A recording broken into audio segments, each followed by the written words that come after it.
Bago po tayo magpatuloy, magdedeklara po muna tayo ng ating pananampalataya. Ano ho? Kagaya ng ating nakasanayan, tumayo po tayong lahat. At itaas po natin ang ating mga Biblia. Pwede rin po yung mga cellphone na may mga Bible apps. Sige po, tayo po yung magdeklara. Ito ang aking Biblia, ang salita ng Diyos. Ito'y aking pinanampalatayanan. Ako'y nananampalataya sa Diyos na may gawa ng langit at lupa. Kung anong sinabi niya tungkol sa akin, ako ay ganun nga. Ako'y lubos niyang pinagpala, ako'y walang sakit at karamdaman, sapagkat sa mga latay niya, ako'y gumaling na. Ako ay may mahabang pinagpalang buhay, ako ay may kapayapaan at kagalakan. Ako'y kanyang iniingatan, ako'y higit na mapagtagumpay at sa aking pagkinig ngayon, ang isip ko'y gising na gising, ang puso ko'y handang-handa. Sa pangalan ni Jesus, purihin ang Diyos. Palakpakan po muna natin ang ating Diyos na buhay.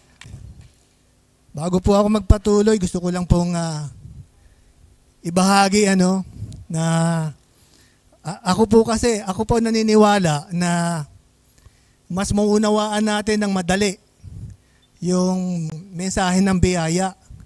Mas makikita natin ng malinaw ang kagandahan at kabutihan nito. Kung meron din naman tayong sapat at malinaw na kaunawaan sa kautusan. Agree po ba kayo? Dahil lalo nating makikita kung saan tayo hinango ng ating Panginoong Hesus, kung saan niya tayo inalis. Kaya lalo natin siyang napapapurihan, minamahal ng lubusan, at nakakapamuhay sa tunay na kapakumbabaan. Yung genuine humility, ika nga.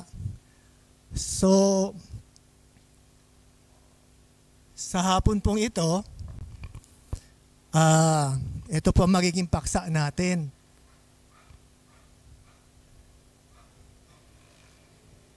Pinamagatan ko po itong bunga ng kautusan.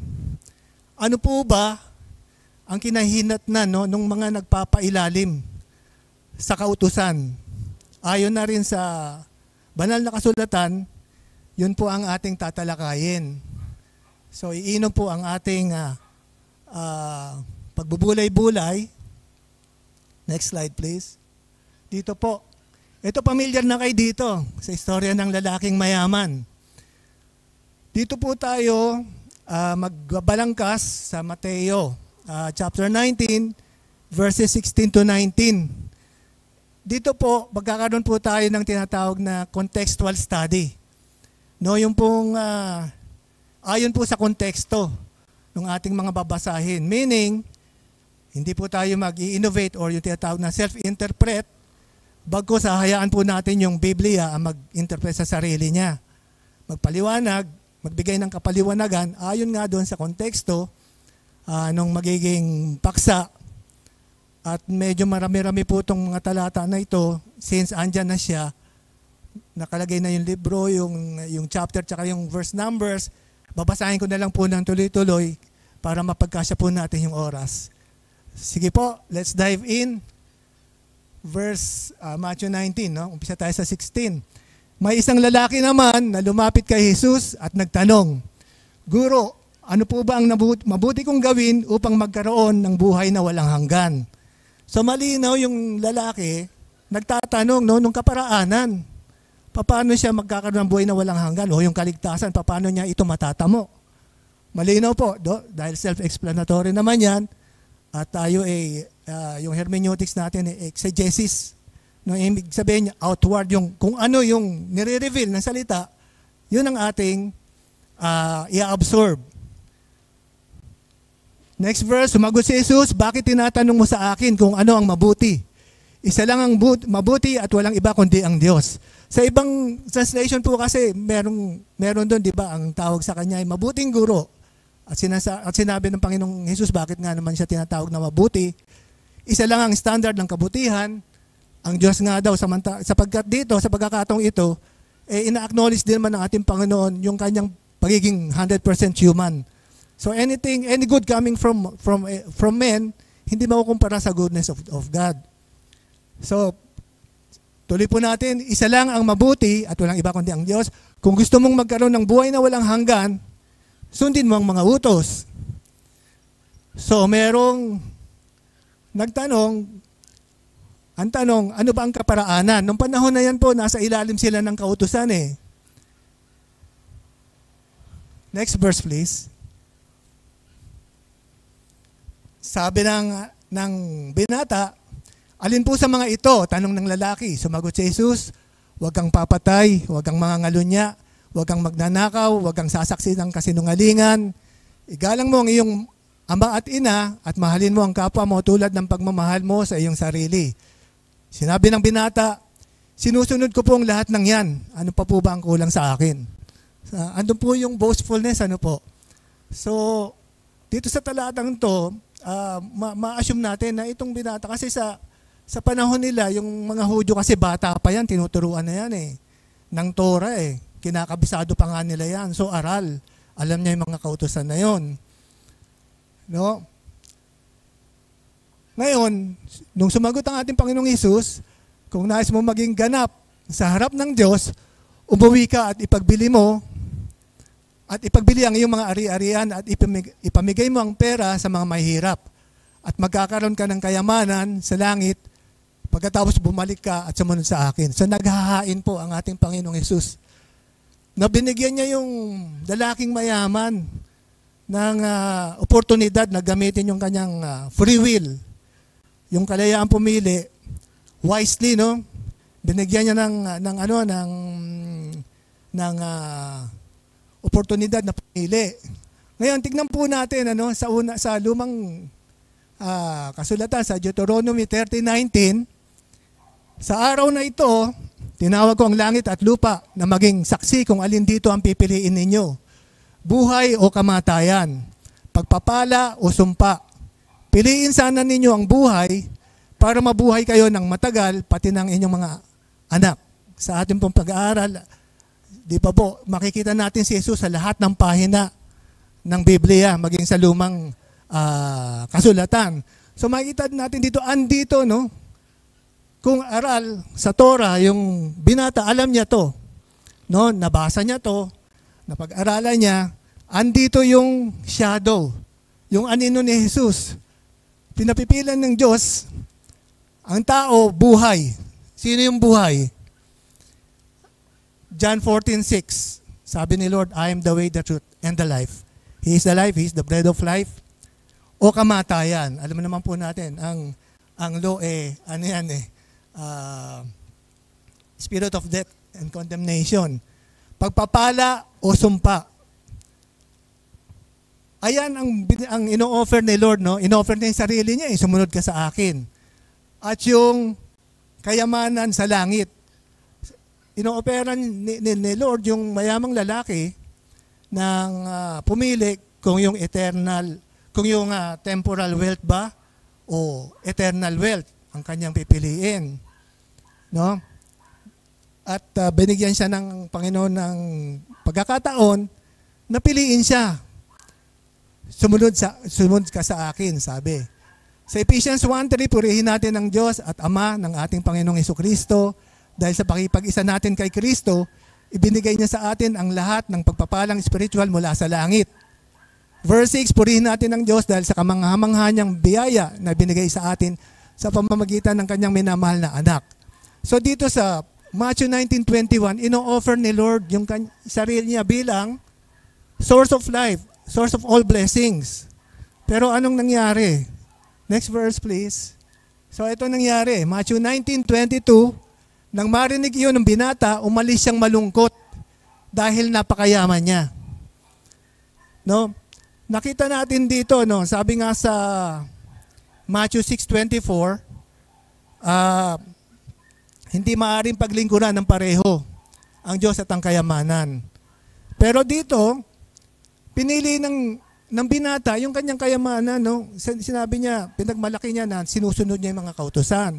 Pero dito hindi niya na realize, no, na yung unang kautusan nilalabag niya, worship no other God before me. Hindi niya namalayan na ginodiyos niya na pala yung kanyang kayamanan. So, kaya malinaw doon na yung binatang mayaman, meron lang pagkakaalam kay Jesus No, nabalitaan niya na magaling na guro, gumagawa ng mga himala, pero hindi niya lubusang kilala. No, meron lang siyang pagkakaalam, kaya siya lumapit. Ngayon, hindi niya nakilala na yung shadow na sinasabi doon sa Deuteronomy chapter 30 na yon na tinalakay natin, ay nasa harap niya na. Physical. Kaya, ang nangyari sa kanya, mas pinili niya yung kanyang kayamanan. So nakita natin yung unang bunga ng kautusan is defeat, pagkatalo. Kasi ang tinatanong niya yung kaligtasan buhay na walang hanggan. So, mas pinili niya, no? Hindi niya napagtagumpayan yung kamatayan, spiritual death. Dahil hindi niya sinabi nga sa 1 Corinthians 15:57 na binigyan tayo ng ating Panginoon ng katagumpayan sa pamamagitan ng ating Panginoong Hesus. Ang tinatalakay dito yung katagumpayan sa kamatayan. So nakita natin yung unang bunga is defeat. Di ba? Ayon na rin sa konteksto nung ating tinatalakay. Kaya sinabi ni Jesus sa mga tagasunod niya, sinasabi ko sa inyo ang totoo, napakahirap para sa isang mayaman ang mapabilang sa kaharian ng Diyos. Hindi naman yung pagiging mayaman kundi yung kanyang pagpili, no, na mas tangkilikin yung kanyang kayamanan kaysa sa ating Panginoon. Kaya sabi ng ating Panginoon sa sumunod na verse, mas madali pang makapasok ang kamelyo sa butas ng karayom kaysa sa mapabilang ang isang mayaman sa kaharian ng Diyos. Ito po gumamit ang ating Panginoon ng figure of speech. Hindi po ito literal. So, ano po ba yung figure of speech?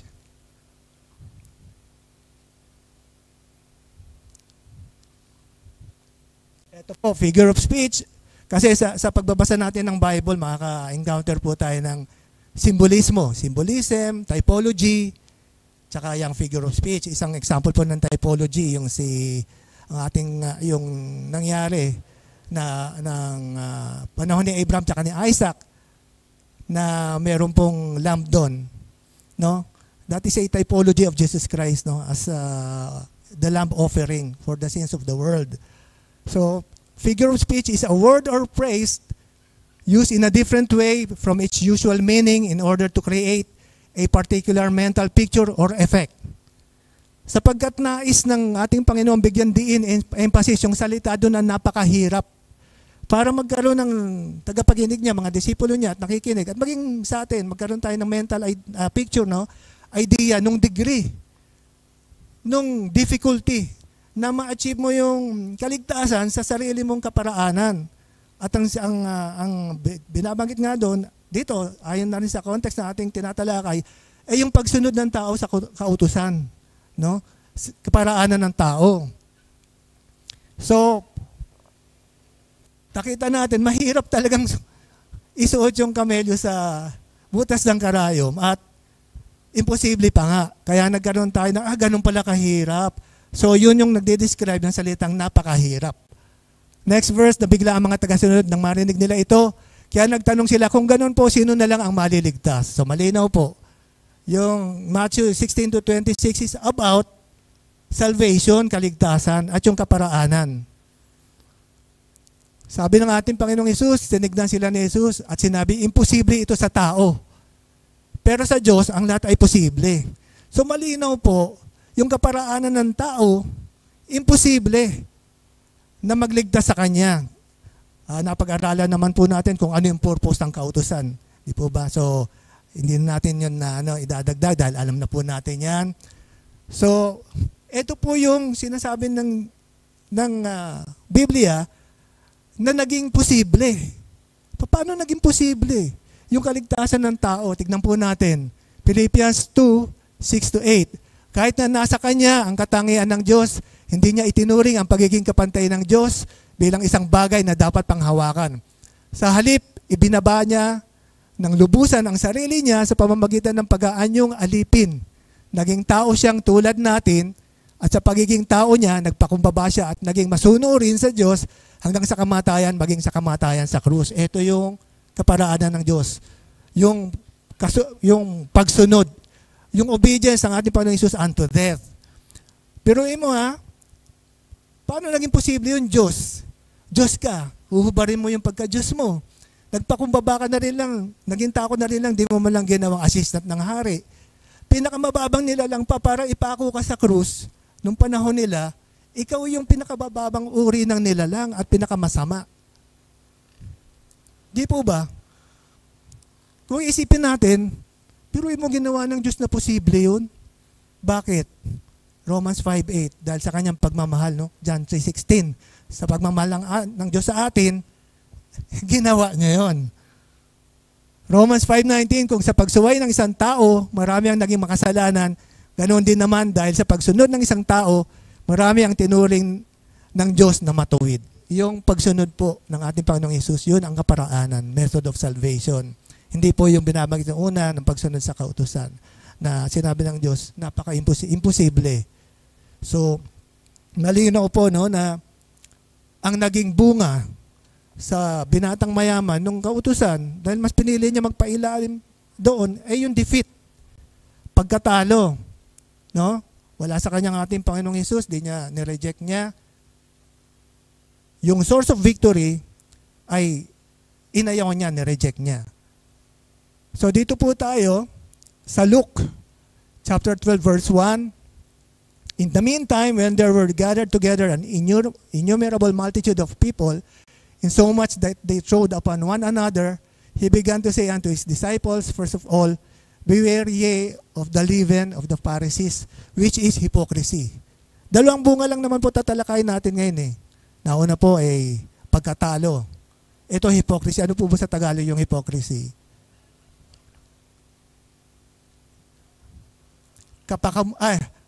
Kapaimbabawan. Di po ba? Mapagkunwari. Yan. Ngayon, hipokrito. Mapagkunwari, pakitang tao. So, ano po ba yung leaven?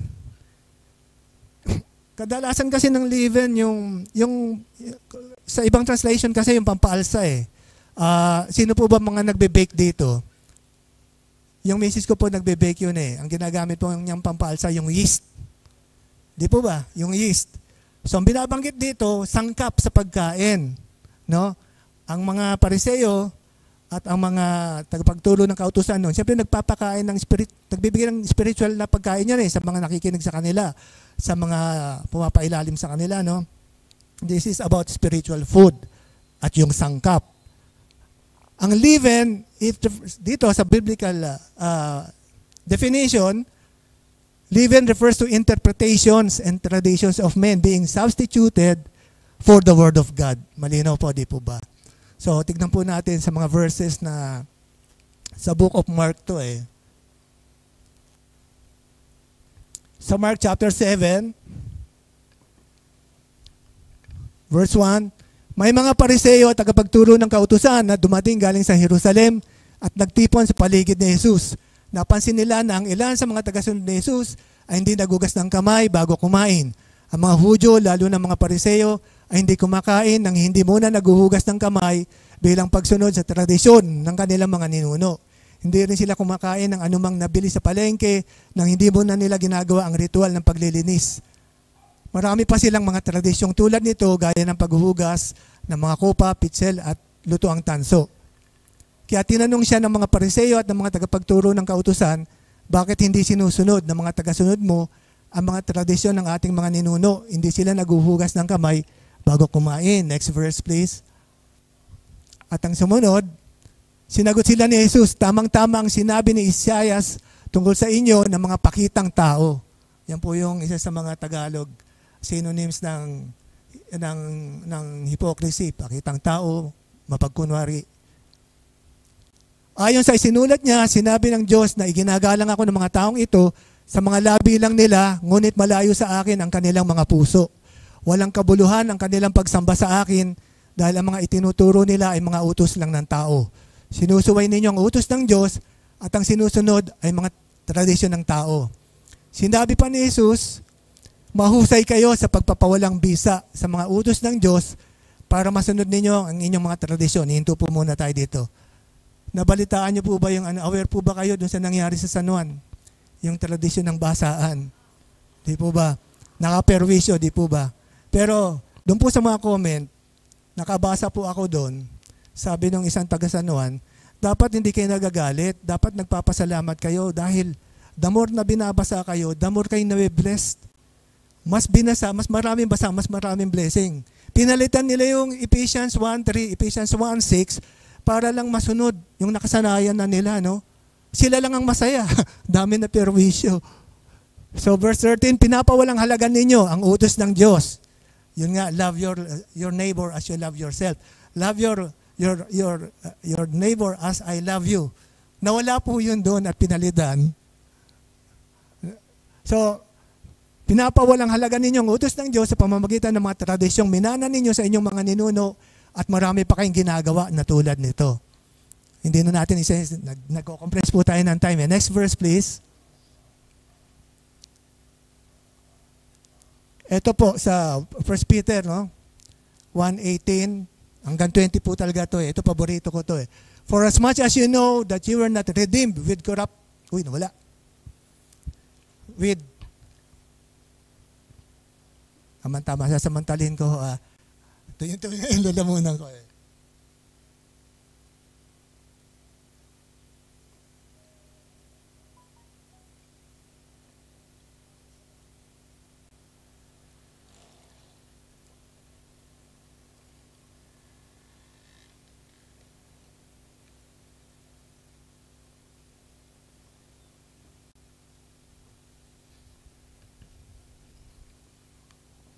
Yung verse 19 po na yan, ng 1 Peter 18,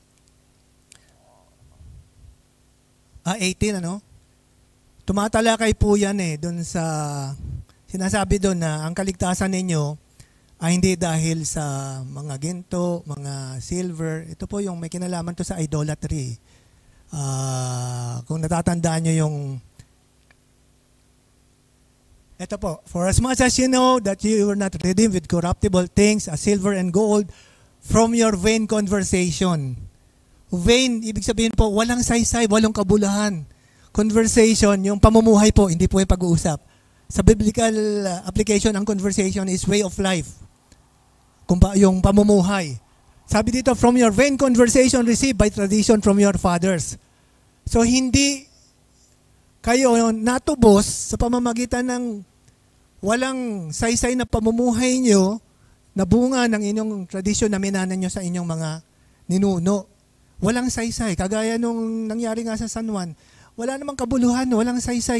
Siguro kung magkakaroon ng pagkakataon si San Juan de Bautista na bumaba, kakastiguin silang lahat. 1 Peter verse 1, Chapter 1, verse 19, but with the precious blood of Christ as of a lamb, without blemish and without spot. Iisa lang po ang method of salvation. No? Iyon po yung 1 Corinthians 15, 1-4. Yung death, burial, yung kamatayan, living, at muling pagkabuhay ng ating Panginoong Jesus. So sa Tagalog po, dito sa Magandang Balita Biblia version, yun po yung tinatalakay natin. Samantala, dumarag sa libo-libong tao, at sa sobrang dami ay nagkakatapakan na sila. Sinabi ni Jesus sa kanyang mga alagad, mag-ingat kayo sa pampaalsang ginagamit ng mga Pariseo. Ang tinitukoy ko ay ang kanilang pagkukunwari. Malinaw po. Tingnan po natin sa susunod na verse. Yung Matthew 23, yung buong chapter 23 ng Matthew, isa lang po ang pinili ko. No? Lahat yan, panunuligsa o pag-rebuke ng ating Panginoong Hesus sa mga Pariseo at taga-turo ng kautusan. No? Lahat yun, puro pag-rebuke, tinatawag niya na mapagkunwari, pakitang tao, at may isang verse pa doon, tinawag niya na bulag, na umaakay sa kapwa bulag. So isa lang ang kinuha ko dito, for the sake of compressing the time. Matthew 23:15, nakakaawa kayong mga tagapagturo ng kautusan at mga Pariseo. Kayong mga mapagkunwari, nilalakbay nyo ang dagat at lupa, mahikayat lang ang isang tao sa inyong pananampalataya. At kapag may nahikayat na kayo, ginagawa ninyo siyang mas masahol pa sa inyo at mas karapat dapat pang parusahan sa impyerno. Yung mga religious leaders ngayon na gumagawa ng mga ganito ngayon, natuto rin yan sa mga mentor nila mga sinauna nilang alam po naman natin kung anong sekta yung yung ating binabanggit So Matthew 5:20, sinasabi ko sa inyo, kung ang pagsunod ninyo sa kalooban ng Diyos ay tulad lamang ng pagsunod ng mga takapagturo ng kautusan at mga pariseo, hindi kayo makakapasok sa kaharian ng langit. Sa translation po ng ang salita ng Diyos, kaya tandaan ninyo kung hindi ninyo mahihigitan ang pagsunod ng mga tagapagturo ng kautusan at ng mga pariseo sa kalooban ng Diyos, hindi kayo makakapasok sa kaharian ng Diyos. May eternal implication pala, may eternal consequence. So, ang makakahigit lang naman sa pagsunod, yung pagsunod ng ating Panginoong Hesus At pag hindi yun ang batayan, ang linaw po, ang Bible lang nagsasabi. Hindi po tayo nag-interpret, hindi po tayo nag-condemn. Ang Bible ang nagsasabi na wala pong kaligtasan doon. So malinaw po sa ating conclusion, the law only breeds two things. Defeat, if you are honest, and hypocrisy if you are not. Katulad nung binatang mayaman, naging totoo siya sa sarili niya, naging honest siya, hindi ko kaya. Pero ang problema, pinili niya yung defeat. Dahil hindi niya kilala ang ating Panginoong Hesus, meron lang siyang pagkakaalam. So, nagbunga sa kanya ng defeat. At pag hindi ka naman honest, hindi. Kaya, kasi ang iba kasi, ang mindset, sa James chapter 2 verse 10 kasi ang sabi, masunod mo man lahat, sa isa ka lang pumalya, hindi mo na nasunod lahat. Pero karamihan nga napapansin ko ang mindset, masunod mo lang ang iba, kaya rin na lahat. Yung po yung, pag tinawag po nating hipokrita o hipokrito, nag-a-assume po yun assuming that you are, which in reality is you are not. Kaya yung hypocrisy dito, yung bang aasta ka ng ligtas ka, aasta ka ng righteous ka, pero ang Bible na nagsasabi hindi. Kaya, ito po ang dalawang bunga, defeat, pagkatalo, at pagkukunwari. Hindi ko lang maunawaan kung bakit marami pa rin gusto magpailalim sa kautusan. Ang linaw ng sinabi sa Matthew 5:20 pa lang. At yung pinaka-konteksto, kasi yung Matthew 19:16-26, madalas po yun yung nothing is impossible with God. Ang dami ko pong na pinagagamitan nila ng out of context. So dito, naging tagabasa lang po naman ako, di po ba? Malino ang Bible na nagsalita. Ngayon, isa pa po, para sa akin, mas malinaw po at mas madali nating maunawaan ang salita ng Diyos kung magkakaroon tayo ng kaunawaan sa mga kapanahon at kasunduan. Kasi pag in-approach natin ang salita ng Diyos in a dispensational perspective, umaayon po tayo. Katulad ng sinabi ni Moses noon sa ating Panginoon, show me your way, ipakita nyo sa akin yung kaparaanan nyo. Ngayon, eto sa sinasabi sa Hebrews chapter 1, verse 1, noong una, nangusap ang Diyos sa mga ninuno natin sa iba't ibang panahon at paraan sa pamamagitan ng mga propeta. Verse 2, ngunit nitong mga huling araw, nangusap siya sa atin sa pamamagitan ng kanyang anak. So, ang kaparaanan ng Panginoong Hesus, ng ating Diyos Ama, gumagamit siya ng tao o grupo ng mga tao sa isang particular period of time for a very specific reason. Kung natatandaan nyo sa Book of Daniel, chapter 12, sabi ni Daniel, Lord, malinaw sa akin yung revelation nyo, pero hindi ko maunawaan. Sabi ng Panginoon, humayo ka lang, tumuloy ka lang, Daniel, hindi para sa iyan. That is sealed for another kapanahunan. May timeline ng Diyos So kung naunawaan natin ang timeline ng Diyos, nakakasunod tayo. At sabi nga dito, napaga, sabi dun sa verse 2, ang nangungusap sa panahon natin ngayon, ang ating Panginoong Hesus ang nangungusap. Sa ayon sa gusto natin, sa maniwala tayo sa hindi, nasa kapanahon tayo ng biyaya. Itinakda ng Diyos yun. Ang ginamit ng ating Panginoong Hesus na nangungusap sa pamamagitan ng kanyang mga disipulong ginamit niyang tagasulat, si Matthew, si Mark, si Luke, si John, si James, si Judas, si Peter, di ba? First Peter, Second Peter, tapos si Paul. At si Paul ang ginamit para sa ating mga hintil. Tayo mga nagpailalim sa biyaya. ginamit natin ang ating free will na magpailalim sa biyaya ng Diyos, kay Paul tayo nakikinig. Kaya ang bulto, karamihan ng ating pinakikinggan ay nanggagaling sa Book of Romans to Philemon. Dahil malalaman natin yan, itatalakay natin yan. Sa susunod na pagtayo ko po, yan ang ating maging paksa, yung para sa atin. Palakpakan po natin ang ating Diyos. So malinaw po, nagbunga, ayon sa kasulatan, nagbunga ng pagkatalo at pagkukunwari ang mga ang kinahinatnan ng mga nagpapailalim sa kautusan at walang kaligtasan, ayon na rin sa Matthew 5:20. So, manalangin po tayo sa mandali.